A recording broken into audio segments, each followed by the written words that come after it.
हम लोग अध्ययन के क्रम में हैं। पिछली वीडियो में हमने जोखिम और जोखिम समाधान की रीतियों के बारे में जाना।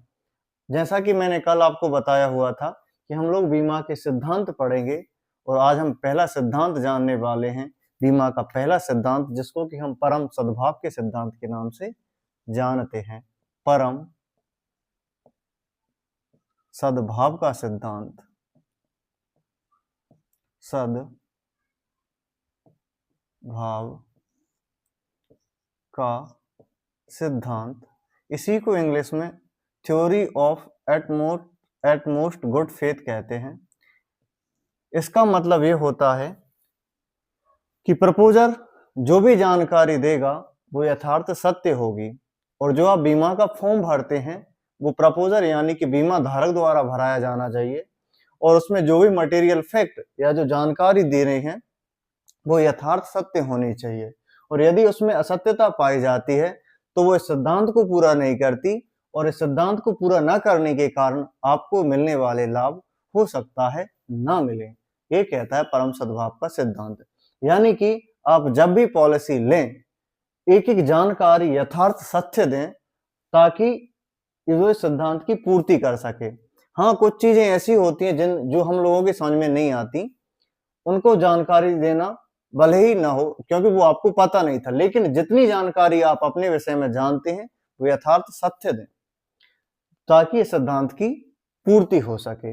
यदि इस सिद्धांत को पूरा नहीं करा जाएगा तो बीमा जो संविदा आपने निर्धारित करी हुई है वो अवॉइडेबल हो जाएगी, यानी कि उस पर काम ही नहीं करा जाएगा। यह है परम सद्भाव का सिद्धांत। क्योंकि आप जो फॉर्म भरते हैं बीमा कंपनी के द्वारा, तो उसमें जो भी मेंशन करा गया है उसने अपनी जानकारी तो पूरी दे दी, और वो जानकारी जो आपसे चाही गई है वो उस फॉर्म में समाहित होती है। गजब की बात ये होती है कि आपने आज तक उस फॉर्म को देखा ही नहीं है पूरी तरह से, और आपने बीमा ले लिया है। लिहाजा उस फॉर्म का पूरी तरह से भरें, पूरी जानकारी के साथ भरें। उसमें बहुत सी बीमारियों का जिक्र करा हुआ होता है।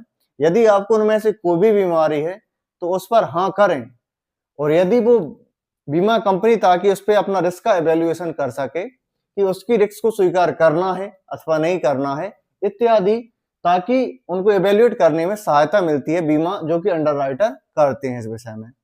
लिहाजा इससे आपको काफी हद तक सही जानकारी से आप यदि बीमा लेंगे तो आपको सही लाभ भी आप तक पहुंचेंगे। ये था परम सद्भाव का सिद्धांत, और अमूमन हर बीमे में काम करता है।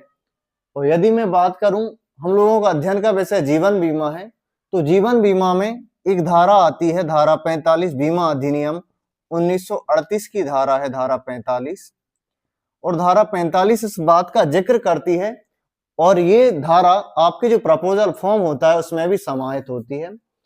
इस धारा में कहा गया है, यदि कोई बीमा पॉलिसी डीओसी यानी चालू होने की तारीख से 3 वर्ष पूर्ण कर लेती है तो उसको असत्य कथन के आधार पर अवॉइडेबल नहीं करा जा सकता, यानी कि आप उसे अवॉइड नहीं कर सकते, वो एक वॉइडेबल रहेगी, यानी वो स्वीकार्य संविदा होगी। कब तक? 3 इयर्स का इसमें वेटिंग पीरियड दिया गया है। यदि 3 वर्ष के अंदर कोई भी क्लेम अराइज हो जाता है, उस दशा में आपको थोड़ी मुसीबत का सामना करना पड़ सकता है यदि आपने कोई तथ्य छुपाया है। मटेरियल फैक्ट का इसमें जिक्र करा जाता है। मटेरियल फैक्ट से आशय होता है आपकी व्यक्तिगत जानकारी, आपकी हैबिट्स, आपका ऑक्यूपेशन, आपका कार्य स्वरूप क्या है, आप यानी कि आपका हैजार्डियस, ये सब एवेल्युएशन होता है अंडरराइटर एनबी विभाग में, क्योंकि इन सब चीजों का पता ग्राहक को नहीं होता।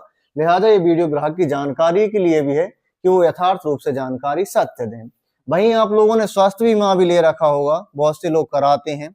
स्वास्थ्य बीमा में ये यहाँ पर जो जीवन बीमा में समय सीमा है 3 वर्ष, वहीं स्वास्थ्य बीमा में इसको 8 वर्ष करा गया है।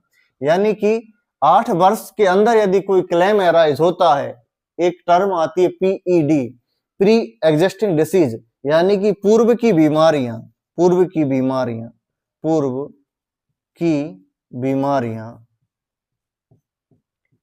यदि आपको हैं तो बीमा पॉलिसी लेते समय इनका जिक्र यथार्थ रूप से सत्यता के साथ करें, अन्यथा की स्थिति में स्वास्थ्य बीमा से मिलने वाले लाभ हो सकता है आपको न मिले। आपके द्वारा ली गई पॉलिसी उतनी कारगर साबित ना हो जितना कि होना चाहिए था। फिर चाहे आप किसी को भी दोष दें कि हमें बताया नहीं गया, हम तो जानते ही नहीं थे। क्योंकि आज ही का वाकया है, मैं आज पिपराई में था और गजब की बात है, पिपराई में जिन्होंने बीमा करा था वो भी अभी हैं और जिसने बीमा उन्हें समझाया था वो व्यक्ति भी अभी हैं।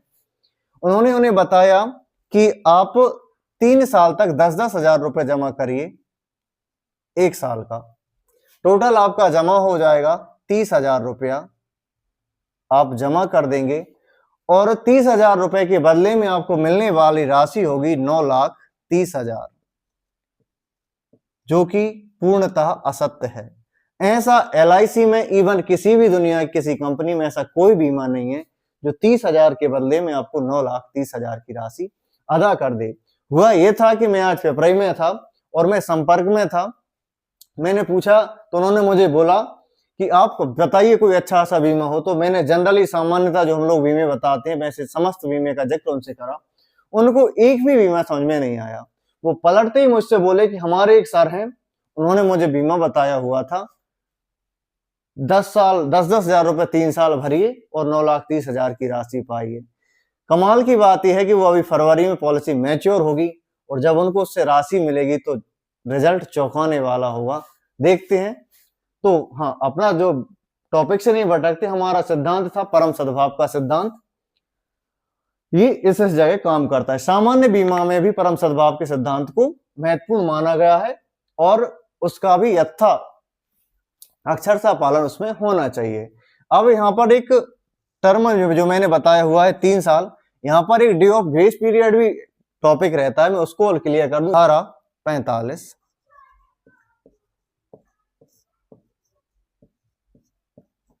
यहां से किसी ने मान लीजिए आज कोई पॉलिसी ली, उसकी डेट थी 27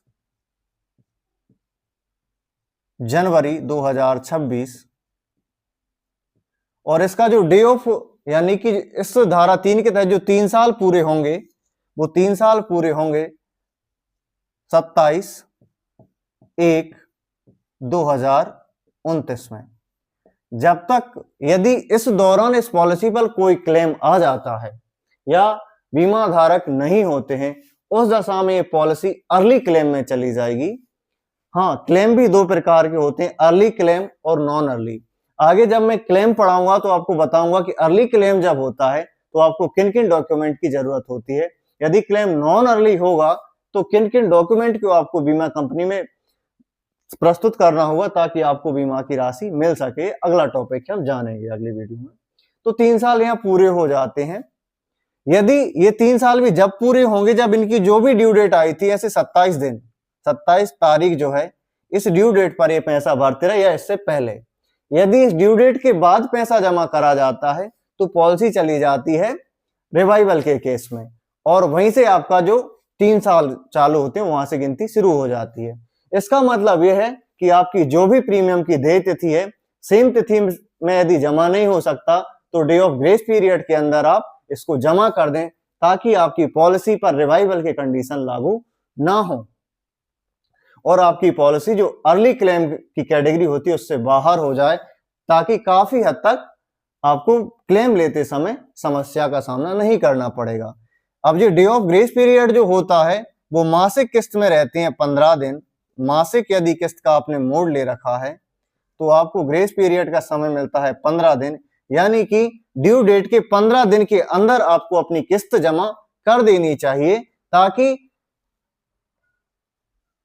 15 डेज, ताकि आपकी पॉलिसी पर रिवाइवल के टर्म्स एंड कंडीशन लागू ना हो। वहीं यदि पॉलिसी त्रैमासिक है, त्रिमाही है तो आपको 30 दिन का ग्रेस पीरियड मिलता है।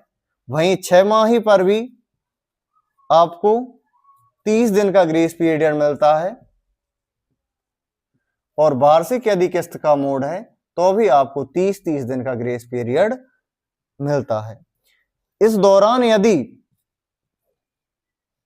आप किस्त भर देते हैं तो आपकी पॉलिसी पर कोई भी रिवाइवल के टर्म्स एंड कंडीशन लागू नहीं होंगे। यहां एक और जिक्र मैं कर दूं, सपोज किसी की मासिक किस्त है और उसकी तारीख थी 15 जनवरी भरने की, 15 जनवरी उसकी तारीख आती है। यदि वो 15 जनवरी से लेकर 30 जनवरी के अंदर किस्त का भुगतान कर देता है, लिहाजा तो उस पर क्लेम भी मिलेगा और वो डे ऑफ ग्रेस पीरियड में भी जमा हो चुकी है। यदि डे ऑफ ग्रेस पीरियड खत्म हो जाता है तो अमूमन लोग कहते हैं कि थोड़ी सी पेनल्टी देकर हम लोग भर देंगे। कोई बड़ी बात नहीं है, आप लोग पेनल्टी के साथ प्रीमियम का भुगतान तो कर सकते हैं, लेकिन एक बात ध्यान रखने योग्य है, यदि दुर्भाग्यपूर्ण से आपने ग्रेस पीरियड आपका खत्म हो गया है और पॉलिसी रनिंग में है, उस दौर में यदि आपके साथ कुछ मिसहैपनिंग हो जाती है या आप नहीं रहते, दुर्घटना में आपकी मृत्यु हो जाती है या सामान्य मृत्यु होती है, उस दशा में केवल आपकी जमा पूंजी आपके परिवार को मिल सकेगी। आप भूल जाइए कि आपने कोई बीमा लिया था, उसका क्लेम आपको मिल जाएगा।